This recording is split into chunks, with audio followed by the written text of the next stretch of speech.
உங்களுடைய ஞாபக சக்தி அதிகரிக்கணும்னா இப்ப நான் சொல்ற 7 தமிழ் உணவு முறைகளை ட்ரை பண்ணி பாருங்க. நம்பர் 7 நிலக்கடலை. இதுல இருக்கிற நல்ல கொழுப்பு மற்றும் விட்டமின் இ உங்களுடைய மூளையில உள்ள செல்ல பாதுகாக்க உதவி செய்யுது. நம்பர் 6 வாழைப்பழம். வாழைப்பழத்துல விட்டமின் சி அதிகமா இருக்கிறதுனால உங்களுடைய நினைவாற்றலுக்கு தேவையான நியூரோ டிரான்ஸ்மிட்டர் உருவாக உதவி செய்யுது.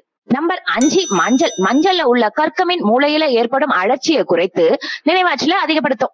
நம்பர் 4 முருங்கைக்கீரை. முருங்கைக்கீரையில இருக்கிற இரும்பு சத்து மற்றும் விட்டமின் சி மற்றும் ஆன்டி ஆக்சிடென்ட்கள் நிறைந்து இருப்பதனால மூளைக்கு நல்ல ஊட்டச்சத்து கிடைக்குது.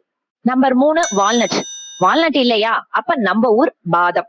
ஒமேகா 3 மற்றும் விட்டமின் இ காரணமாக கவனம் மற்றும் நினைவாற்றலுக்கு உதவி செய்யுது. நம்பர் 2 சின்ன மீன்கள். நெத்திலி, மத்தி மீன் சொல்லக்கூடிய கவலை மீன். இதுல அதிகமா ஒமேகா 3 ஃபேட்டி ஆசிட் இருக்கு.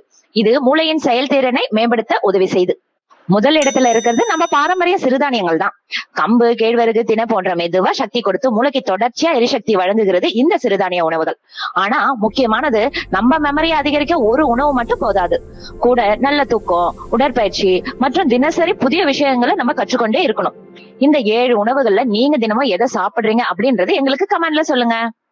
உங்களுடைய நினைவாற்றலை அதிகரிக்க விலை உயர்ந்த சப்ளிமெண்ட்ஸ் தேவையில்லை.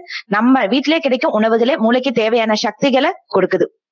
இந்த தகவல் உங்களுக்கு பிடிச்சிருந்தா லைக் பண்ணுங்க, ஷேர் பண்ணுங்க, சப்ஸ்கிரைப் பண்ணுங்க. இது உங்கள் டாக்டர் அக்யூட். நன்றி.